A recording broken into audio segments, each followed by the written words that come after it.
Country today have officially confirmed that Wafula Chebukati, together with his team, are the ones who rigged the Kenya Kwanza administration to the level they are today.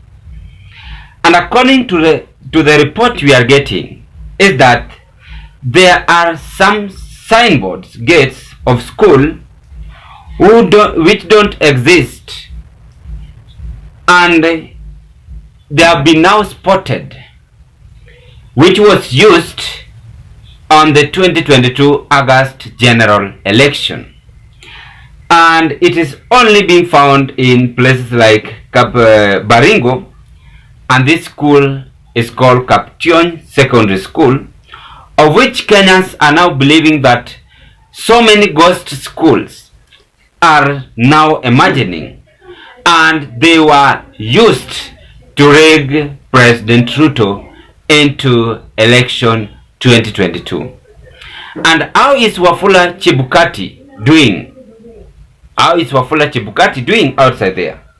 Those are the questions we ought to ask ourselves. According to the report, I want us to listen to the NTV exposing more details on this and how people have reacted after Kenyan's news report today have now reported that the ghost schools are said to have bank accounts, board members, but have no students or classrooms, and was used by Wafula Chebukati during August 2022 election. And as I am just displaying the photos, we are having Baringo North constituency, where the valid votes were 36,630, registered votes were 50,237, then rejected ballots were 59 votes. On the other side, we can see Ruto was having 37,635 votes. Odinga Raila was having 923 votes. Then Wajakoya 56 and Waiga Mwaura 16 votes. There is also arrow pointing the school I've just mentioned. The leaked video is here with us with many details concerning on this. I want us to listen to this video. Then after that, we are going to carry on with our analysis, ladies and gentlemen. Now, picture this. You live in a remote village where access to education is all but a mirage. But within the locale are signposts and even gates with names of non-existent schools. The schools are even said to have board members, school fees accounts, but no learners or teachers. What are the odds the government is soon setting up structures for these schools, or that the erecting of the signposts and gates is all but a scheme to defraud the state of school capitation funds? NTV Sydney Chazima now interrogates. Welcome all to Kapchonyi Girls High School, Kabarnet.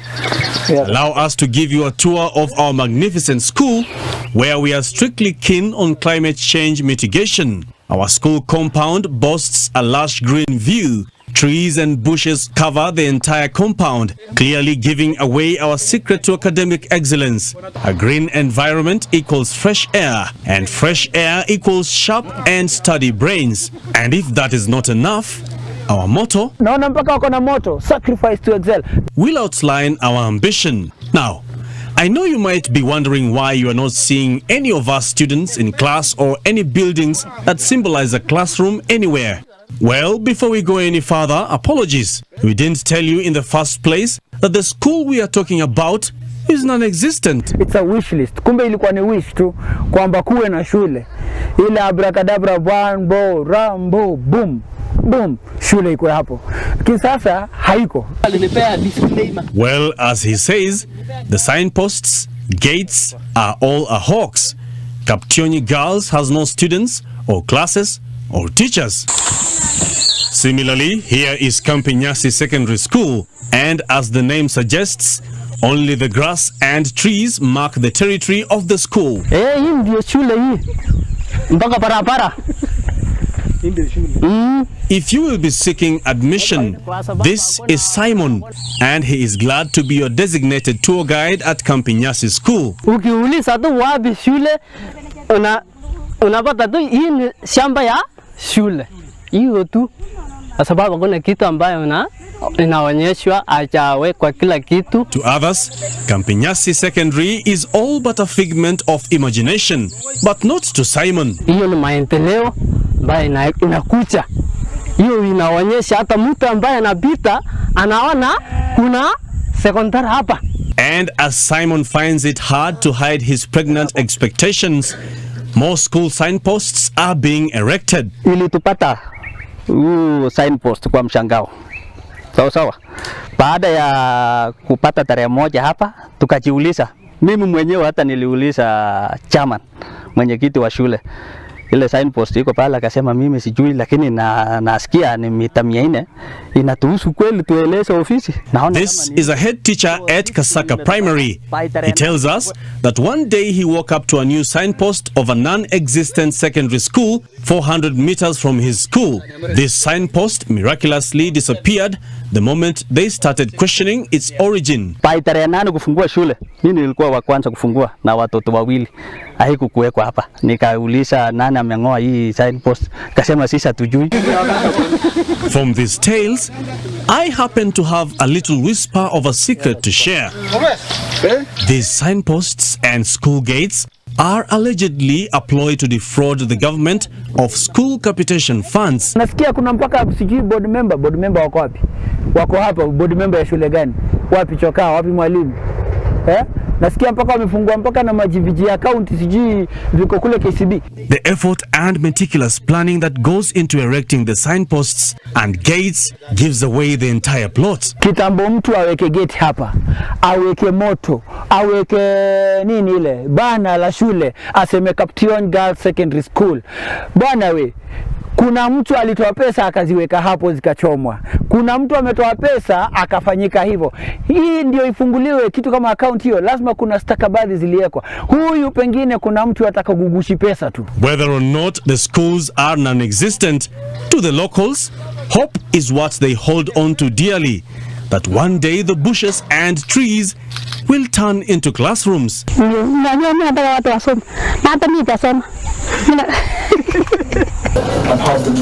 To CS Machogu, the ball is in your court. Make these dreams a reality. Sydney Chazima, NTV. Elsewhere, Agriculture Cabinet Secretary Mithika. The video I've just displayed. So it means my first question is, who allowed the signpost to be written, registered without even school inside the environment? It means it was a deal which was started by the current education CS by that time. We must now begin by that, because the current CS of education was aware of this fake signpost. The current security officer by that time was aware of this fake signpost. Even the government was aware of this fake signpost. They allowed this to be manipulated in IBC postal account to rig President Ruto into the power. Details are now out, imagining that there is no school inside the forest or environment. It will matter, it will depend how you call it. The signboards, gates of school, they don't exist but spotted, written and registered. The school name is having even the administration. Then it means Wafula Chebukati manipulated more secondary school or more schools in various parts of the country. Like even, I believe even if you go to the coastal, there are so many of them. Wanaenda kwa bush, wanaweka signpost inatolewa na government system, being registered, inawekwa kwa IEBC. Ndio maana walipita uchaguzi. You will recall even the people Akina Cherera went against this and said that the election in Bomas is not true and fair election. But Kenyans said that enough is enough for dynasty atawale. We want to try hustlers to take us to the next level. What is now happening today? The problem we are now experiencing in the country is now telling you, is now being brought by people like Wafula Chebukati. I mean, people like those who participated on bringing these fake signboards, which do not exist in the country. I want us to begin and break this into analysis, ladies and gentlemen. Before I carry on, if this might be your first time watching me as on Kenya TV YouTube channel, I request you kindly do me a favor, take a 1 second and click that subscriptions button and subscribe to our channel. In that next time when I upload such kind of a video, the video will automatically come to your YouTube platform. And to the members, I want to appreciate you so much for your support to this channel, because if it was not your support, then this channel could have not reached to where it is as at now. Thank you very much, and please consider to give this video a thumb of a like. When you like this video, it will reach to several people in the YouTube community platform. Let's proceed with this. Kaption Girls High School is now the breaking news we are having signboards, gates which was used by Wafula Chebukati. And I'm repeating, it was used by Wafula Chebukati to rig Kenya Kwanza administration into power. The reason why these details are now emerging in our country is because the promises which were promised by this government never been fulfilled. And if you want to know and understand that Kenyans voted for Ruto together with this administration, they will be very much confident fulfilling the promises. But now, because they rigged this election, they never have thought of coming and making promises to Kenyans. I want also to say it was not done only to the president. I believe even some governors outside there were rigged for election. Even some MPs outside there were rigged for election. Even some MCS outside there were rigged for election, using these fake signboards, gates of school. So those who are doing investigation, they must come out clear, because the details have been exposed, just like for Lithika Linturi, of which we are aware that they have now removed 5 million to defend him, which the 7 one from the government is going to give the 4 from the opposition to allow Lithika Linturi to carry on working as a CS. Forget about that. These are the things which normally happens in the country. The government using the IEBC to create fake signboards, then rig someone of their own interest. You've even watched on how Ruto was given the votes higher than even the rejected one, or even the registered one. Because when even you add the votes to Ruto, it's not even making sense. And the name of the school was mentioned. So, as leaders, what are the legacy left behind, will be left behind? If you guys were the ones behaving this way, what about some of Kenyans who will one day be the doctors, CS, or even the president.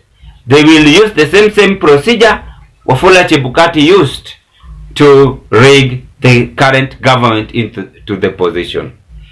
I think this is wrong, and this should not be allowed in our country. Ladies and gentlemen, what can you say on this fake result now emerging after 2022 August general election? And could this be the main reason why Ruto is now putting Raila closer in order not to detect how things went? A lesson learned from a victory, that any leader outside there, you should not trust anyone. Depend on your own, stand firm, focus, and deliver promises to your people. Inchi imeharibika, na imeharibika kwa sababu ya Wafula Chebukati na akina Ruto. That is whatever I can say. There is no changes will come. You are the one to change and make your appropriate decision. I end this analysis at this point. May you have a blessed afternoon as you have to meet on another political discussion.